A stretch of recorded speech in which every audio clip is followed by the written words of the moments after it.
Bismillahirrahmanirrahim and good morning and assalamu alaikum my dear kids. I hope you will be fine and in good health. Today 7th class we are going to discuss our lecture number 3 lesson respiration. It's all about energy. Topic spell check new term plus short question answers. First of all kids ready your notebook. बच्चों सबसे पहले आपने अपनी notebook ready करनी है. Respiration it's all about energy lesson mention करना है. Topic लिखना है spell check plus new term plus short question answer. Margin line draw करनी है right side of your notebook. Let us start. The first spell word is aerobic. The first spell word aerobic. Aerobic का मतलब होता है बच्चों presence of oxygen. वो respiration जो कि ऑक्सीजन की मौजूदगी में होता है उसको कहा जाता है एरोबिक रेस्पिरेशन. एरोबिक का मतलब बच्चों presence of oxygen. Number 2 alveoli. Number 2 alveoli. बेटा लंग्स के अंदर छोटे छोटे एयर सैक्स मौजूद होते हैं जहाँ से ऑक्सीजन और कार्बन डाइऑक्साइड की एक्सचेंज होती है. यानी ऑक्सीजन को इनहेल करके लंग्स में एल्वियोलाई तक पहुंचाया जाता है और कार्बन डाइऑक्साइड को बाहर निकाला जाता है. ये छोटे छोटे टाइनी एयर सैक्स हैं लंग्स के अंदर. Number 3 anaerobic. Number 3 anaerobic. Anaerobic का मतलब होता है बच्चों एब्सेंस ऑफ ऑक्सीजन. वो रेस्पिरेशन जो कि ऑक्सीजन की मौजूदगी के बगैर होते हैं उन रेस्पिरेशंस को कहा जाता है anaerobic. Number 4 breathing. Number 4 breathing. सांस लेने का जरिया. बच्चों ब्रीदिंग क्या है? सांस लेना सबको पता है लेकिन कैसे हम सांस लेते हैं ध्यान से सुनिएगा. सांस लेने का जरिया जिसमें ऑक्सीजन को माउथ या नोज के जरिए इनहेल किया जाता है और लंग्स तक पहुंचाया जाता है बाय मसल कॉन्ट्रैक्शन और कार्बन डाइऑक्साइड को मसल रिलैक्सेशन के जरिए बॉडी से बाहर निकाला जाता है. नंबर 5 सीलिया. नंबर 5 सीलिया. सीलिया क्या होता है बच्चों? ये टाइनी हेयर छोटे छोटे हेयर्स हैं हमारे फेफड़ों के अंदर हमारे लंग्स के अंदर जो कि हमारे लंग्स को क्लीन करने का काम करते हैं. ये एक लिक्विड सिक्रीट करते हैं जिसका नाम है बच्चों म्यूकस. जो कि ब्रीदिंग के दौरान जब हम सांस लेते हैं तो कई माइक्रो ऑर्गेनिज्म ऑक्सीजन के साथ हमारे एयर पैसेज में एंटर हो जाते हैं. उन माइक्रो ऑर्गेनिज्म को ख़त्म करने का काम या पकड़ने का काम ये म्यूकस करता है.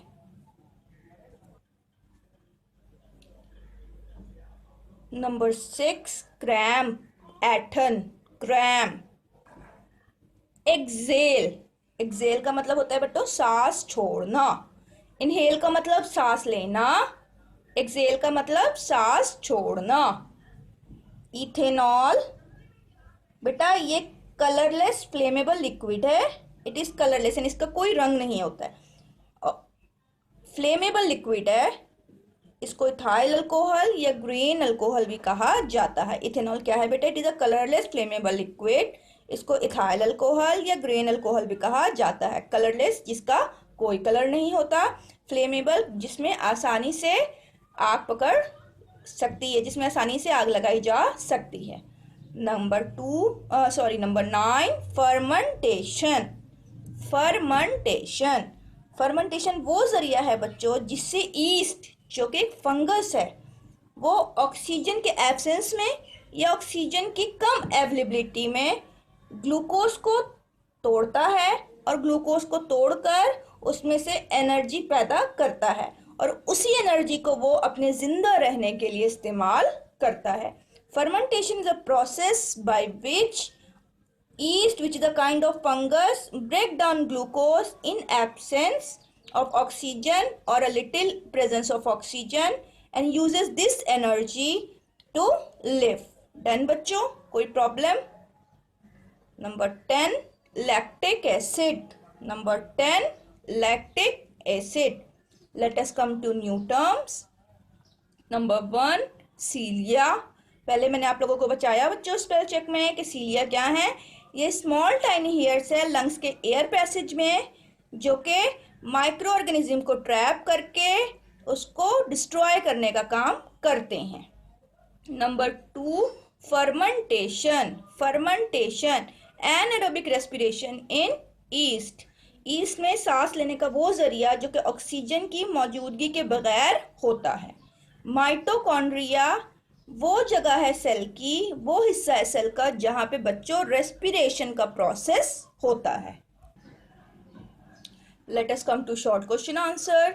बच्चों शॉर्ट क्वेश्चन आंसर के लिए आपने दोबारा से नोटबुक पे पेज रेडी करना है, लेसन का नेम मेंशन करना है, टॉपिक लिखना है short question answer, margin line draw करनी है on right side of your notebook. Let us start question number 1, define respiration. Question number 1, define respiration. Respiration क्या है? रेस्पिरेशन का लफ्ज हम जब सुनते हैं बच्चों तो हमारे जहन में आता है सांस लेना और सांस छोड़ना, इसको तो रेस्पिरेशन कहा जाता है।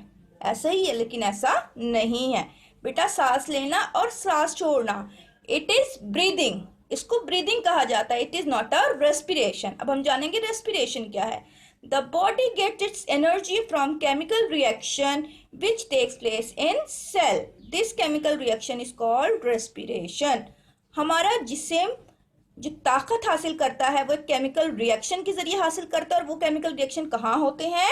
हमारे सेल्स के अंदर होते हैं।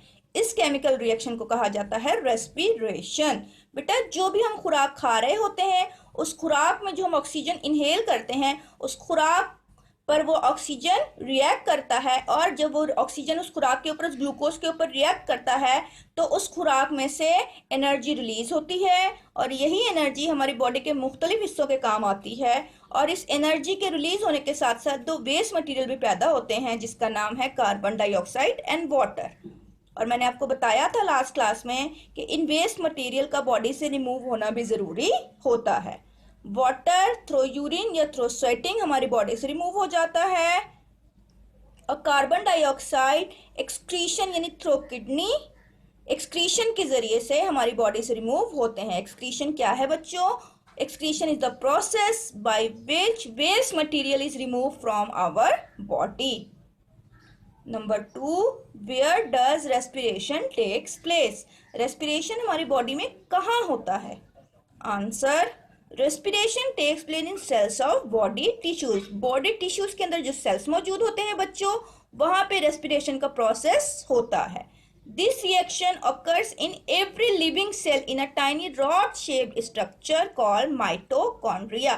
हर लिविंग सेल के अंदर एक टाइनी रॉड शेप स्ट्रक्चर मौजूद होता है, एक छोटा रॉड शेप स्ट्रक्चर मौजूद होता है, माइटोकॉन्ड्रिया। इसी माइटोकॉन्ड्रिया के अंदर ये रेस्पिरेशन का प्रोसेस होता है। Question number 3, why muscle cells have more mitochondria. हमारे जो मसल सेल्स हैं उनके अंदर ज़्यादा से ज़्यादा माइटोकॉन्ड्रिया क्यों होता है? Mitochondria found in cell cytoplasm. Muscle cell contain more mitochondria because they have to release large amount of energy quickly for movement। Muscle cells के अंदर बहुत ज़्यादा माइटोकॉन्ड्रिया होते हैं क्योंकि मसल सेल को ज़्यादा से ज़्यादा एनर्जी रिलीज करनी होती है ताकि जल्दी जल्दी मूवमेंट हो सके, ताकि हमारे मसल्स आसानी से और क्विकली मूवमेंट कर सकें।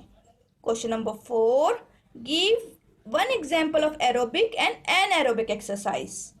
एरोबिक मतलब ऑक्सीजन की मौजूदगी, एनएरोबिक मतलब बच्चों ऑक्सीजन की कमी, यानी जहां पे ऑक्सीजन जो रेस्पिरेशन जो एक्सरसाइज ऑक्सीजन की मौजूदगी में नहीं हो रही दैट इज एनएरोबिक, जो ऑक्सीजन की मौजूदगी में हो रही है that is aerobic. Aerobic exercise की एग्जांपल है बच्चों वॉकिंग, एनएरोबिक एक्सरसाइज की एग्जांपल है बच्चों running fast. Question number 5, give one disadvantage of anaerobic respiration. Anaerobic respiration की बेटा कोई एक डिसएडवांटेज बतानी है, नुकसान बताना। एडवांटेज का मतलब फायदा, डिसएडवांटेज का मतलब नुकसान। Answer, anaerobic respiration is not best way to get energy from glucose. Anaerobic respiration बिल्कुल सही जरिया नहीं है ग्लूकोज से एनर्जी लेने का। क्यों? Because glucose is not completely broken down, क्योंकि ऑक्सीजन की मौजूदगी के बगैर ग्लूकोज पूरी तरह से नहीं टूटता है, जिसकी वजह से उसमें से बहुत कम एनर्जी रिलीज होती है और एक प्रोडक्ट फॉर्म होता है जिसका नाम है लैक्टिक एसिड। लैक्टिक एसिड की वजह से हमें मसल्स फैटीग का सामना करना पड़ता है। Question number 6, define east. East क्या है? Answer, it is a microscopic fungus. ये एक माइक्रोस्कोपिक फंगस है जो कि एरोबिकली और एनएरोबिकली दोनों तरीके से सांस ले सकती है, यानी ये ऑक्सीजन की मौजूदगी के बगैर भी जिंदा रह सकती है और ऑक्सीजन की मौजूदगी के साथ भी जिंदा रह सकती है। ये डिपेंड करता है कि जहाँ पे वो रह रही है वहाँ पे ऑक्सीजन का क्या लेवल मौजूद है। आई होप बच्चों आप लोगों को बहुत अच्छी तरह से समझ आई होगी। Thank you so much.